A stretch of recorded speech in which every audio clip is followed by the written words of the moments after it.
what truly unfolds in that sacred moment after our final breath. Not years from now, not in some distant future, but in the immediate transition as awareness gently separates from its physical form. Ancient wisdom shares a profound insight into this passage, a truth that speaks not of fear, but of a quiet continuation. These timeless teachings offer a perspective quite different from the dramatic stories we often hear. Instead of a sudden journey to an unknown place, there is a gentle pause, a space of transition. The essence of who you are does not instantly vanish from the world it has known. It remains for a short while, drawn to the echoes of its life. It might drift through the familiar spaces of a home or witness the sorrow of loved ones. And in this, a deep truth is revealed: your awareness persists. You can still perceive the world, the faces, the emotions, yet you exist in a form that can no longer interact directly. Imagine extending a hand of comfort to a loved one, only to find they cannot feel your touch.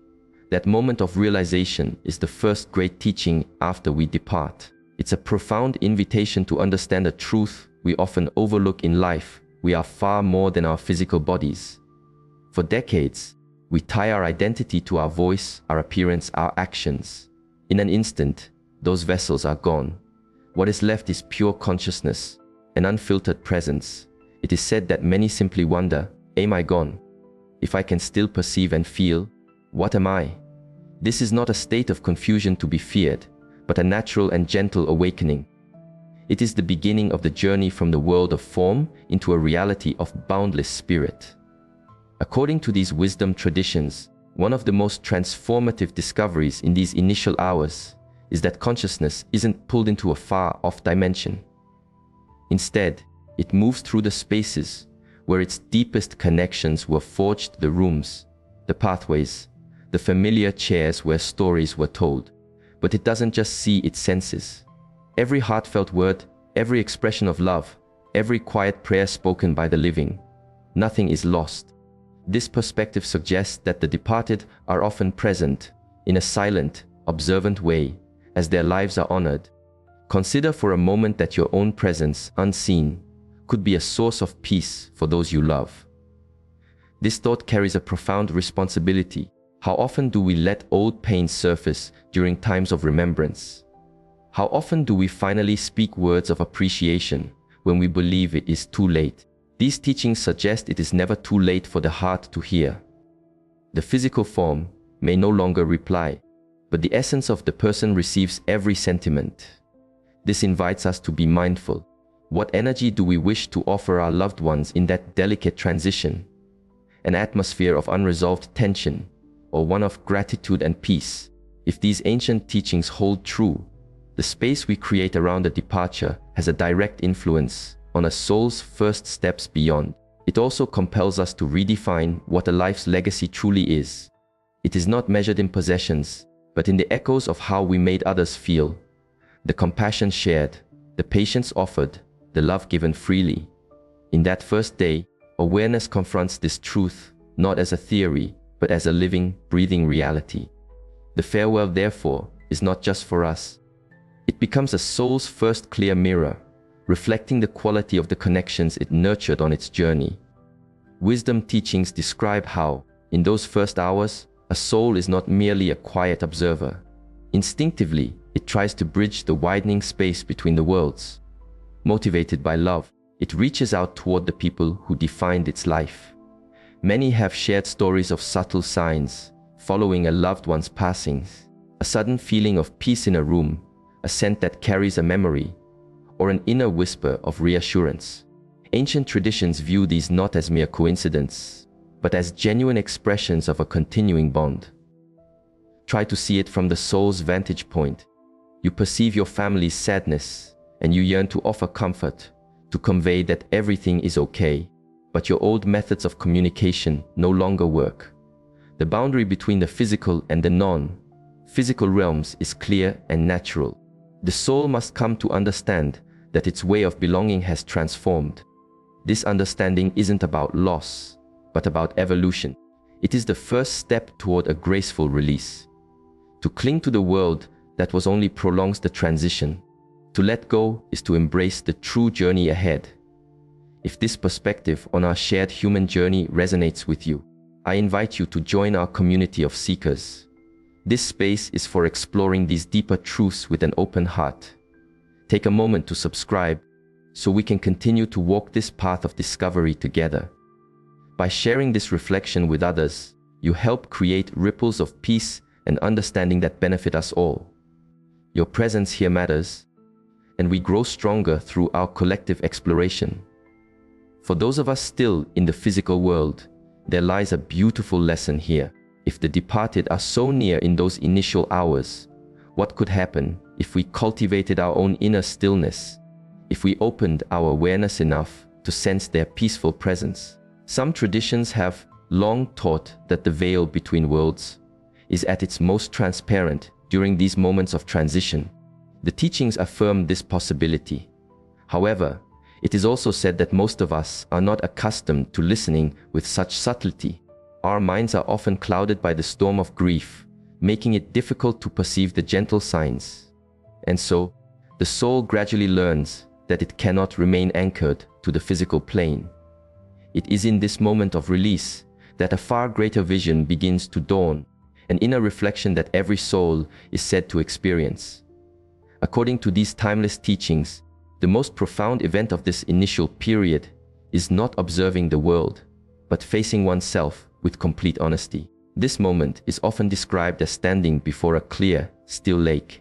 In life, it is easy to define ourselves by our roles, our jobs, our social masks. We build an identity based on our appearance, our achievements, or how we believe others see us. But when the body is released, so are these constructs. All that remains is pure, unburdened awareness. And in that space of clarity, the soul is invited to look at the essence of who it truly became. This is not a judgment from an outside force. It is a moment of deep, personal insight. The soul begins to review the choices it made, the intentions that shaped its path, and the connections it forged. Overlooked moments and quiet motivations return with perfect clarity. A lifetime is no longer a sequence of years, but a unified tapestry of moments and intentions, seen all at once. It is said that what brings profound realization to the soul is not the absence of wealth or status. Those things fade like mist. What endures, and what is reflected perfectly in that inner mirror, is the quality of our heart's interactions. Did we offer compassion? Did we act with integrity? Did we choose connection over separation, even when it was difficult? For some, this reflection brings a deep sense of peace, a recognition that their life, while not perfect, was filled with sincere effort and love. For others, it is a moment of profound learning, as the weight of missed opportunities for kindness becomes clear. Either way, this encounter with one's own truth is deeply transformative. It marks the soul's first true awakening beyond the physical body, a turning point that prepares it for the journey into the more luminous realms of being. When wisdom traditions speak of this self-reflection, they make one point with great clarity: the soul is not concerned with the temporary prizes of earthly existence. Titles, wealth, and public praise dissolve almost instantly. What is eternal is far simpler and infinitely more powerful: the love we cultivated and shared. In those first 24 hours, the soul perceives not just the major events of its life, but the quiet, seemingly small gestures. A moment of patience with a child, a word of encouragement to a stranger, a silent act of forgiveness. These shine like threads of gold in the soul's awareness. In the same way, acts of unkindness or neglect, even small ones, are seen with a new understanding of their impact. This realization is both deeply humbling and wonderfully liberating. It's humbling because it removes all the justifications we once held. It's liberating because it shows that life's purpose was always beautifully simple. It was never about accumulating more or rising higher in the eyes of the world, but about mastering the simple art of being present with an open heart. These teachings are not meant to inspire fear, but to awaken us to the now. If every one of us will one day stand before this clear mirror, the only question that matters is, what reflection do we want to see? Will we look back with a sense of peace, or with the heaviness of regret? The answer, these traditions suggest, is being created in this very moment, with every choice we make. Every act of kindness is a seed of light that travels with us. Every choice rooted in fear creates a shadow we must eventually bring into the light. The first day after departure is when the soul begins to clearly see the garden it has cultivated. After the initial moments of shock and self-reflection, the ancient teachings say the soul enters a quieter, yet equally profound stage. At first, a strong connection to the body, the home, and the people it cherished remains. But as time flows on, a new awareness begins to stir, a gentle, energetic pull, a call to journey onward. This call is not a force, it feels more like a memory arising from deep within, as the soul remembers that it belongs to a realm beyond form. Some traditions describe it as an encompassing peace, while others speak of hearing the subtle welcomes of those who have journeyed on before. Still others describe a feeling of being held in a compassionate presence, as if unseen guides are gently lighting the way. Not every soul responds in the same manner. Some embrace this gentle pull, moving toward it with trust and serenity. Others hesitate, holding tightly to the familiar world, unwilling to release family, ambitions, or unresolved matters. This hesitation is not seen as a failing. It is the natural consequence of deep attachment, and herein lies a remarkable insight. The soul is given a choice. It is not compelled blindly into the next reality.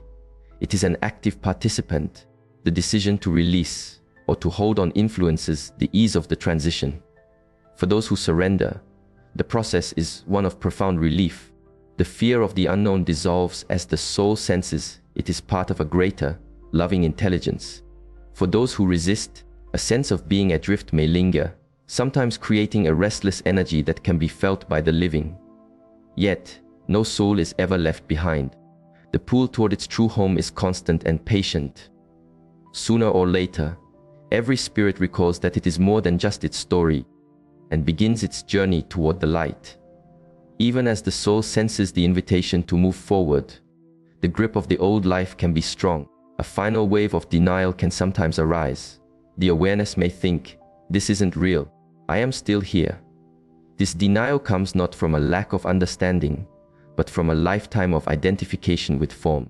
If a soul has defined its entire existence by its career, its possessions, or its relationships, the act of letting go can feel like a complete dissolution. It resists the new reality, moving through familiar places, staying close to loved ones, perhaps even trying to reconnect with its physical form. Some souls, it is said, may linger in this state for a time, unable to fully accept that a chapter of their journey has come to a close. And yet, even in this struggle, something extraordinary begins to shine through flickers of light.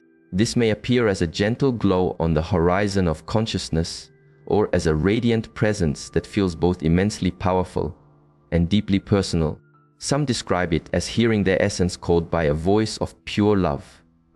Others feel a sense of being embraced, not with arms, but by an all-encompassing peace. This light, these traditions teach, does not impose itself. It waits with infinite patience, offering an invitation but never forcing a choice. It represents the call from the higher realms, a reminder that existence is eternal. For many, the first true encounter with this light dissolves all resistance, replacing fear with a profound sense of wonder. Still, some souls may hesitate, reluctant to face their inner mirror fully, or to leave a family in grief. It is like a traveler standing at the trailhead of a great mountain, pausing before taking the first step. But the light remains. It is a steady beacon drawing the soul forward, promising that beyond this threshold lies not an end, but a far greater beginning. Slowly, naturally, the soul turns toward it, because in that light, it begins to recognize something of itself, the echo of its true, eternal home. Once the soul softens its resistance and turns toward the light, a remarkable journey begins. The fear of the unknown transforms into a feeling of gentle movement, as if floating on a calm and steady current. The soul is not left to find its own way, it is always met. Ancient teachings speak of guiding presences that appear at this stage. Sometimes, They take the form of loved ones who have passed on before, their familiar energy bringing immediate comfort. Other times, they appear as beings of pure light, who may not be recognizable, but radiate an unquestionable sense of trustworthiness and peace. Their purpose is simple: to offer reassurance that the journey is safe, and to guide the soul toward its next phase of being. For many, seeing a loved one is a moment of joyous relief. That reunion affirms that the bonds of love are never broken by physical death. For others, the guidance of a radiant being provides a sense of profound calm and purpose. These encounters are deeply personal, tailored to the needs and the awareness of each individual soul. A person who lived a life of deep spiritual connection might feel instantly at ease, while a soul that was heavily invested in the material world may need a more gradual transition. Yet the underlying pattern is universal. Guidance is always provided. This stage also reveals another profound truth. The soul's perception expands beyond the linear flow of earthly time. Moments can feel like eternities. Understanding deepens instantly. The soul begins to sense it is entering a reality where intention and energy are more real than physical form. But this process is gentle. The soul is not thrust into an overwhelming new existence. Instead, it is slowly acclimated to the higher vibrations of being. The guides act as loving companions, helping the unfamiliar feel like a welcome homecoming. And so the journey unfolds, not as an ending, but as the truest of beginnings. As the soul is guided further from the shores of its earthly life, it enters a space of gentle learning. The warmth of being met by guides is not a final destination, it is preparation for deeper insight. Here, the soul is shown a panoramic view of its life, not just what it accomplished, but the potentials it did not explore. This is not a judgment. There is no judge and no jury. Instead, the soul itself is the compassionate witness. With its expanded awareness, it sees the moments it missed, the opportunities for kindness it let pass, the moments of fear that held it back from love. Each of these is understood with perfect clarity, as the soul perceives the ripple effect of its choices. This can be a humbling recognition, but it is said to be an act of profound mercy. The purpose is not to create regret, but to awaken wisdom. The soul sees the recurring patterns it carried, perhaps over many lifetimes, the same challenges faced, the same inner obstacles. In this space of clarity, it begins to understand the deeper purpose behind its life circumstances and relationships. It is like a student reviewing their work, not to fixate on errors, but to achieve true mastery. The soul realizes that its time on earth was a place of learning, and every difficulty was a perfectly designed lesson for its own growth. If a lesson was not fully learned, the opportunity will come again, not as a punishment, but as another chance to expand. This stage brings another deep comfort. No effort toward growth is ever wasted. The love we almost gave, the forgiveness we struggled with, the potential we didn't fully use, these remain within us as seeds, waiting for the right conditions to sprout. The higher realms reveal these not to shame, but to remind us that growth is an eternal process. And so the soul prepares itself. It begins to understand that the journey is not about escaping the world, but about one day returning, more aware, more loving, and more aligned with its true, radiant nature. After the soul has had time to reflect on its journey and its lessons, a new awareness arises. What comes next? This is where ancient traditions speak of the great cycle of growth. It is said that a soul is not compelled into another physical experience without purpose. Instead, it is drawn by the universal laws of harmony and balance. Put simply, the soul naturally gravitates toward the exact conditions that will allow it to continue its unique journey of learning. If it struggled with letting go of control, it may be drawn to a life where it must learn trust. If it did not learn deep compassion, it may be drawn to an experience where it receives the very kindness it once withheld. This is not always a conscious decision in the way we understand choice. It is more like a natural resonance. The soul's own energy attracts the perfect family, culture, and set of challenges where its growth can best continue. Guides and loving presences assist in this process, helping the soul perceive the potential paths ahead. But ultimately, the direction comes from within. It's vital to understand that this cycle is one of opportunity, not retribution. Each return to the physical realm is another chance to practice, another opportunity to transform a point of struggle into a point of strength, and to deepen our capacity to love. What may look like a random event from our earthly view is, from the soul's perspective, a purposeful arrangement for growth. Remarkably, some souls may rest for a time between these experiences, not from delay, but from a need for integration and peace. Some may remain in the spiritual realms to act as guides for those they love on earth. Others return quickly, eager to continue their work. In all cases, the process is guided by a profound truth: the soul is eternal, and the physical world is a precious place for it to learn and grow. Each life is one more step on the magnificent journey back to complete oneness with the source of all life. One of the most profound teachings is that the soul is never forced. Even in the higher realms, surrounded by light and wisdom, the soul's free will is perfectly preserved. This freedom is sacred. It is what makes growth meaningful, but it also means that resistance is possible. Some souls, it is said, move eagerly toward their next opportunities for learning. They see their past challenges with clarity and feel inspired to return with a renewed sense of purpose. These souls embrace difficulties as part of the path, understanding that friction is what polishes the stone. Others, however, may resist. They might cling to old patterns of anger, attachment, or fear. Such souls may choose to pause their own progress, remaining in a state of reflection until they are ready to move forward. In more significant cases, a soul may repeat the same patterns over many lifetimes, creating what some traditions call karma. But even this is not a punishment.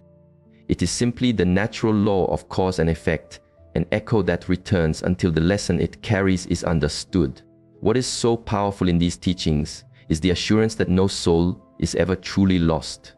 Resistance can slow the journey, but it can never extinguish the divine spark within.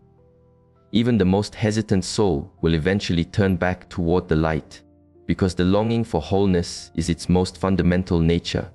This freedom also helps explain the vast diversity of experiences we see in the world. Some people seem to be born with an innate wisdom, carrying forward lessons already mastered. Others grapple with the same deep struggles again and again.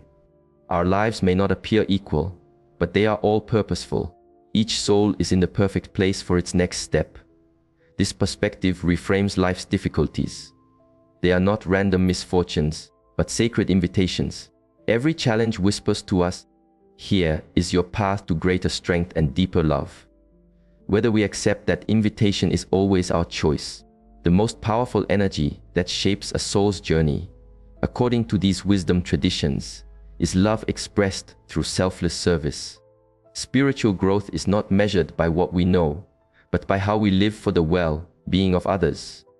In the clarity of the higher realms, souls see that every act of true compassion, no matter how small, becomes a luminous thread in the fabric of their eternal self. A word of comfort, an act of patience, a quiet sacrifice made for another. These are never lost. They become woven into the soul's essence, illuminating its path forward. Service is not about large, dramatic gestures.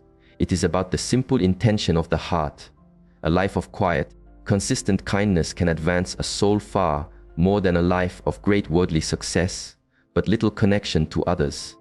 What truly matters is whether we act from a sincere desire to lighten another's load. This is why compassion is seen as the ultimate key to growth. In serving others, the soul aligns itself with the very nature of the universe. When we withhold our compassion, we create friction in our own journey.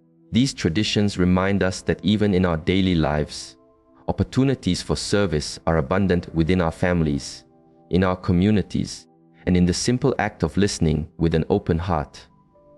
These choices create ripples that extend far beyond our physical life, preparing the soul for greater harmony in the realms beyond and for a more graceful journey in lives to come. In short, love and service are accelerators on the spiritual path. They dissolve the weight of past actions and open the soul more quickly to higher states of awareness. Where selfishness creates walls, compassion builds bridges. Where fear causes delay, service creates flow. Through these simple acts, the soul moves steadily toward its ultimate destiny, a joyful reunion with the divine source from which it came. Timeless teachings remind us that all the journeys, all the lessons, and all the expressions of love point toward one ultimate purpose, the soul's reunion with its divine origin. Every challenge, every act of kindness, and every lifetime is a step on the great path leading back home. In this view, the afterlife is not just a destination, it is a sacred space for integration and perspective. It allows the soul to see what has been mastered, what remains to be learned, and what direction beckons next. Yet beyond all these stages lies an even greater destiny: complete, conscious unity with the source of all creation. This unity is not the loss of your unique essence, but its ultimate fulfillment. Just as a single note finds its true power as part of a beautiful symphony, the soul retains its uniqueness while merging with the infinite whole. On its journey, a soul may move through different spheres of existence, each one more full of light and harmony than the last.